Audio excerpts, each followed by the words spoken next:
this is built on, what, 60 hectares. This is huge. It's a massive place.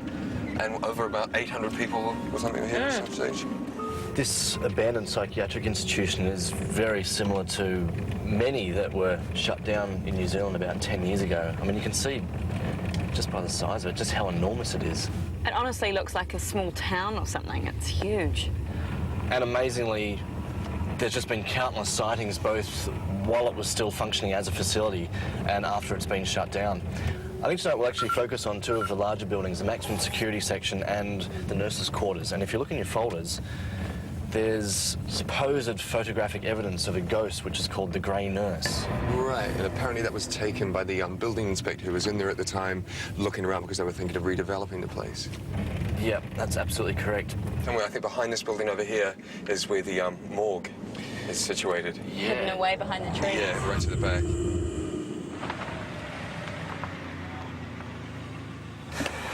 The surveillance set up for this place is proving to be quite the epic. Not only are both the buildings that we're concentrating on tonight incredibly huge in their own right, but inside they're like absolute mazes. So I figured we'd probably need around about 24 cameras for this particular investigation. And even then, I honestly don't think I'm going to have constant visuals on Carolyn and Michael the whole time. Add to that I noticed the walls are very, very thick, so I'm guessing that we may even drop out on radio contact at a few points throughout the night. Who said ghost hunting was easy? It does have a really weird energy about it, and I'm wondering if that's because I know a little bit of the history of the place, feel a little bit like I shouldn't speak, or I shouldn't really look in the windows because it's, I don't know, occupied, even though it's obviously empty. A lot of people that would have come here that would have been misdiagnosed, mistreated, the abuse, electric shock treatment, drugs, sedating them, and not a lot of care. This location has actually been used for to shoot horror films, and a couple of local filmmakers who I'm actually going to talk to, they're going to tell me an experience they had while filming here, and basically it's something that even they can't explain.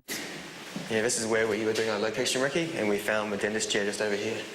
It's gone now, though. And what did the dentist chair do? It was turned off, I guess, and it was unplugged, and then suddenly we were filming around it, and it just turned on. It just went. That's the good one.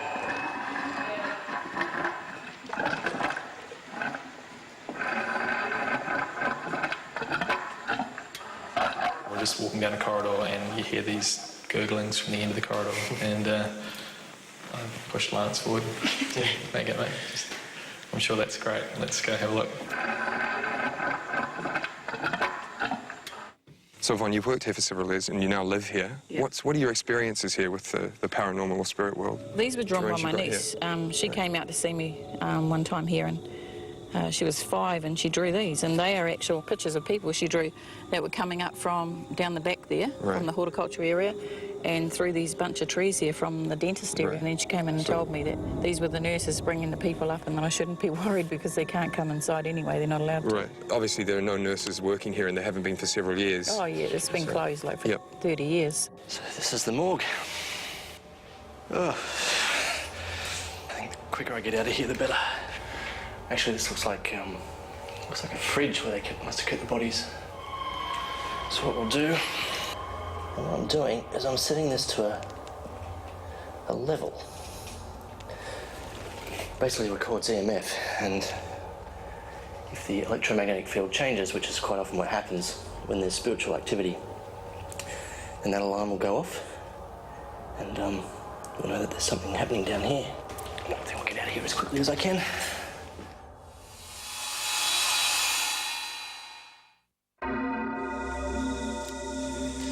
Have you got your earpiece in? I do, yeah. Excellent. So you can talk to me. Now, on top you've got a camera, a light at the front, and that's a little camera looking right back at you to get all your emotions. Oh, no. Excellent. Right. Magnite for you, very important. Michael, I'm going to give you a camera as well. Sure. Don't forget to click and shoot whenever you feel something. What exactly are these for? These are very cool. What these are laser thermometers. Right? Okay. So all you have to do is point and shoot. If there's spiritual energy in the room, quite often the temperature drops. Right. So you'll need to know when that happens. Right, and So it picks it up instantly, does it? there we Gives you go, instant just reading. like that, and you're 22 degrees. Okay, you guys all set? Yeah, I think I'm ready. You're looking Yeah. worried. You'll be Come on, fine. Carolyn. All right, if you guys just go off to your starting positions, and I'll get you in the monitor and I'll guide you through You'll be talking to us, right? the whole time, don't worry. All right, guys. Good luck. Take care. Look Cheers. after yourselves.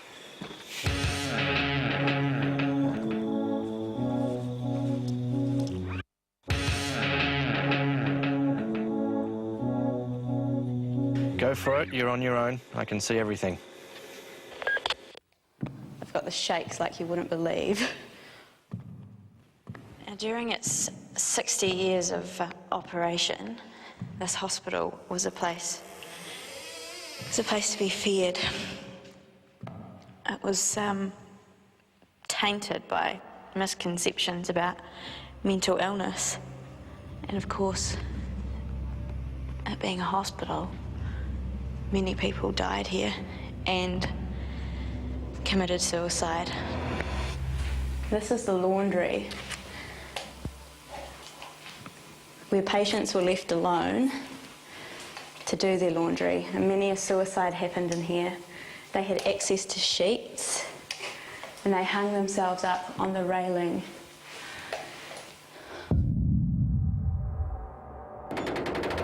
Oh my goodness. Is there any movement in this room? There's movement coming from one of my cameras in the kitchen. Is that where you are? I'm just trying to breathe, but it feels like someone's actually following me, which is why I keep turning around. I can't hear anything. It's very, very quiet in here. But for some reason, you can just sense the screams.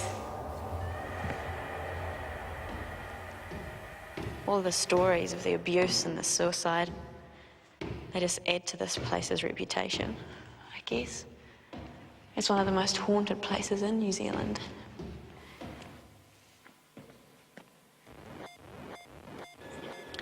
Caro, can you hear me? Yeah, sorry, Brad. What? Can you see that door that's to your left? My left? There's a door that's right behind you. Should I go in? The temperature's dropped dramatically in that room suddenly. Oh. It's a bathroom. It is very cold in here. It's freezing. I'm just taking photos.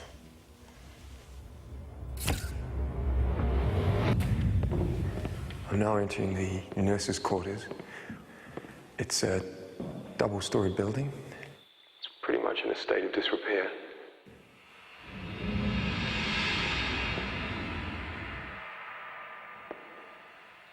Now, when this place was operational, the nurses were pretty much themselves institutionalized, what with having to live, work, and eat here. They also had to scrub the floors, stoke the boiler. There was a farm here that they had to work on, washing the windows, looking after the inmates, and of course, and sometimes they'd even have to cook when the chef wasn't here. I mean, it was no better than inmates themselves. Now, the ghost that's reported to have haunted this place is called the Grey Nurse. It's an apparition that appears in many hospitals all over the world.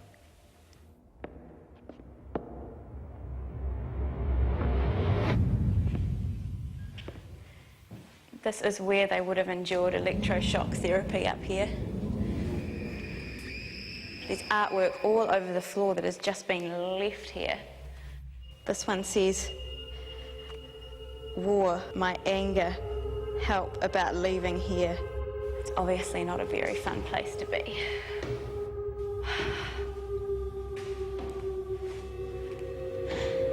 Now, it was in this wing that patients considered beyond rehabilitation were kept.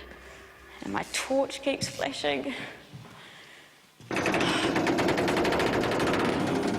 I really don't want to go in here. Die you. It's painted in wood. It seems like almost a blood red colour.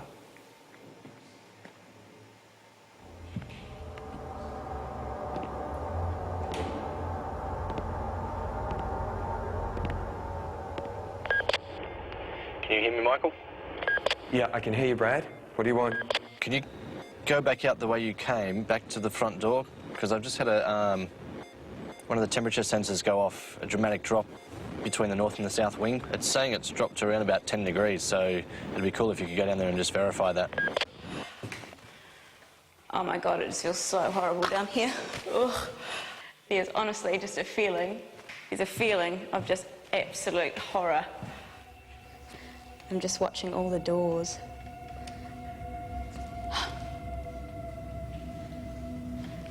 They're the cells where people were shut in and they were blocked out from the sun. The windows have got huge wooden bits over them. And the beds, or they called them beds at least, it's a wooden thing sort of covered in carpet that can't be comfortable. It feels very claustrophobic. I'm going to assume that was just you that ducked in front of one of the cameras. Huh? That's cool. I just saw a flash past camera too, but I think that was you.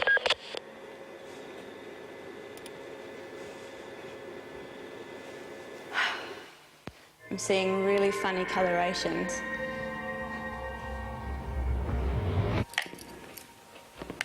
It's getting colder down here. Definitely feel the temperature dropping.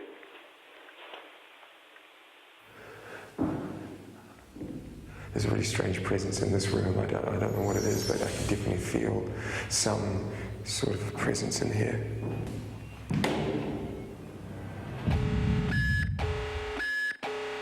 Hey, Caro, can you hear me? Yeah, I can hear you.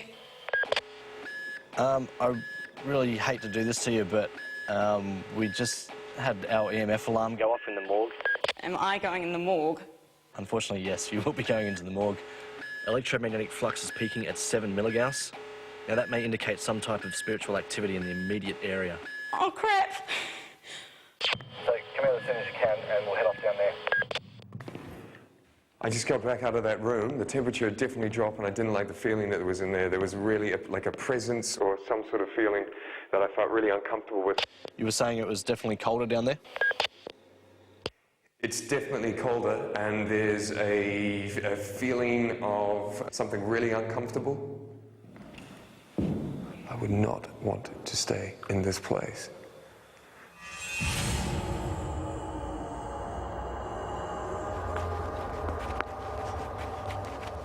I can't believe this, Brad. Oh. Ow.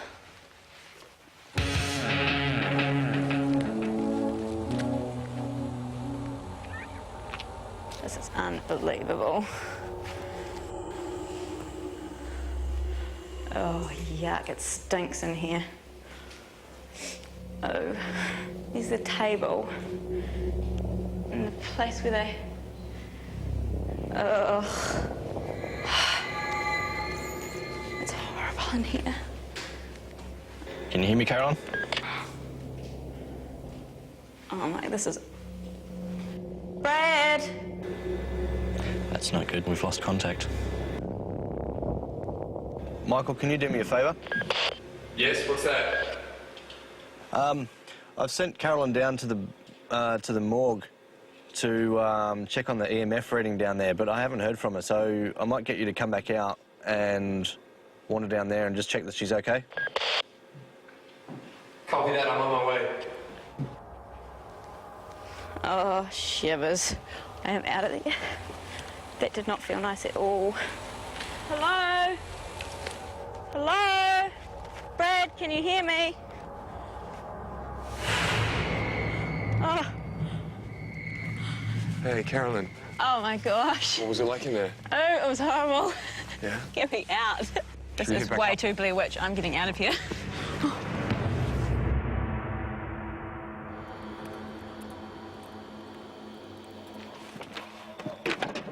Hey, Brad.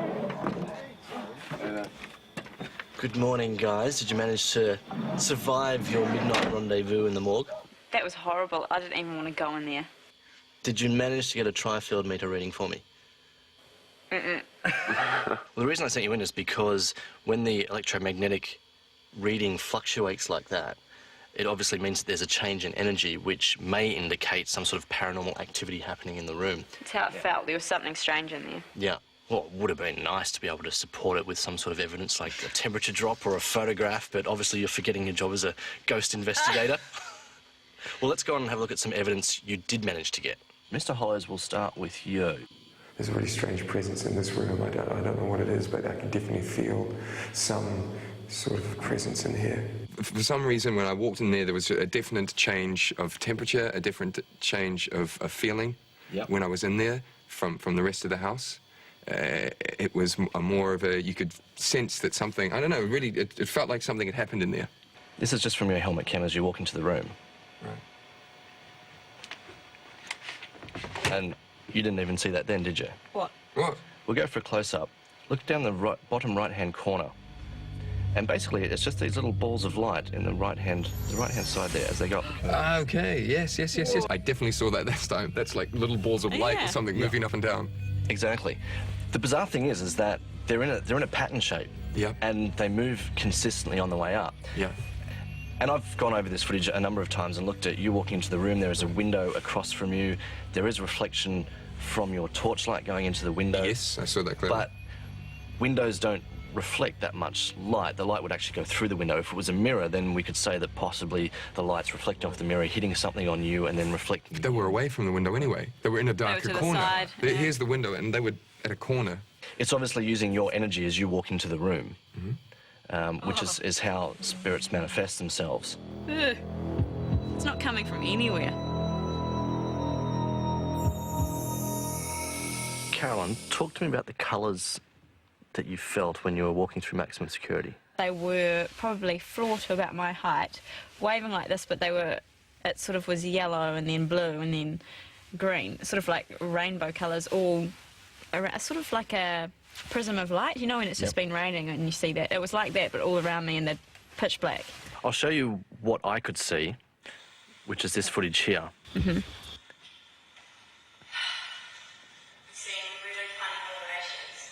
Right. But there was nothing there. I couldn't see anything at all. But I'm going to show you from your helmet cam. I'm seeing really funny colorations. As you actually mention it, it's right there on the video. You talk about it and it happens.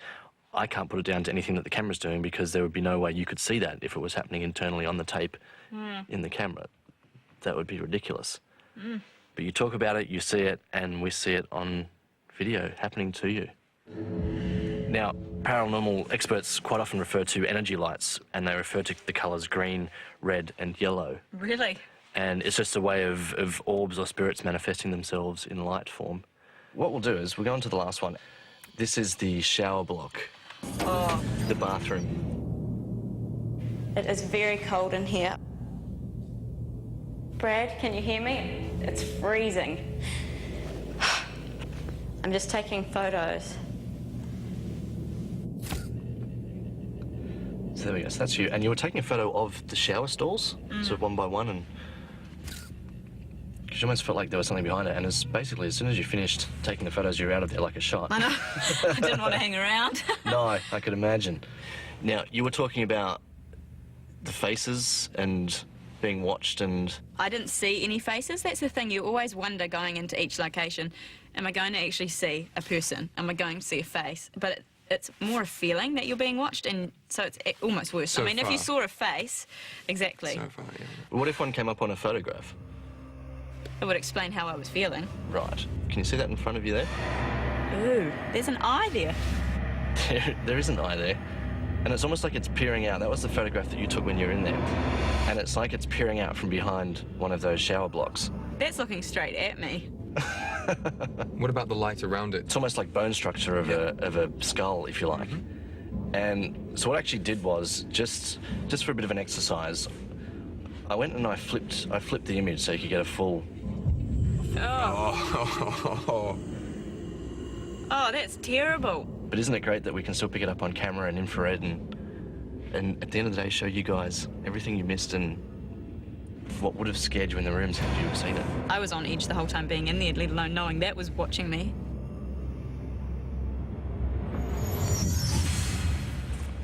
Well, good job, guys. Very happy with the footage that you got. Congratulations. It's amazing. I'm still speechless. Yeah, well, it certainly justifies this particular abandoned psychiatric hospital as a haunted location. So well done. Well, it piqued my curiosity. Seeing those, the little orbs or globes or rays of light, there's about 15 of them moving up, that really allowed me to feel like at least I'm on the right track here. To see that it's not a trick in my own imagination and that something actually was happening that I couldn't see but could sense has made me just go, wow. I end up watching the footage over and over again. And even when you do see something, coming at it from a technical point of view like myself, you're always looking for that technical reason of why it could happen. And basically, you exhaust all possibilities. And you just have to put it down to an unexplainable event, really.